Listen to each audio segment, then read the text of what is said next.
Hey everybody, what is going on? I hope you guys are all doing well, and welcome to another tutorial video. In this video, I'll be explaining to you guys how you can see your locked photos on Google Photos. So let's get right into it. Now, to see them, what you're going to be using is your locked folder, and if you need to see them, you've probably already set everything up. If you want to, you can watch a video I have made on how you can do that yourself, but without further ado, let's go into how you can access it. Now, you access it in the same way that you go to set it up. It is the same across all platforms. You just go to the library, go to utilities, and to the locked folder.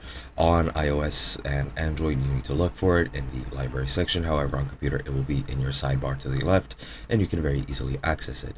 Now, the way that you can access it, and keep in mind that you do need Android 6 or iOS 15 and later, to actually access it, what you're going to be using is your password, either your device password, which is either biometric or a code, or your account password if you're on the PC or computer in general. And yeah, you just locate it, click on the button and try to enter it, and then you'll be prompted to enter your password. Your password again can be either your Touch ID or Face ID or a code, or your account password if you're on PC. And then once you enter it, you'll be good to go. And that's pretty much it. Hope you guys enjoyed, and I'll be seeing you guys in another video.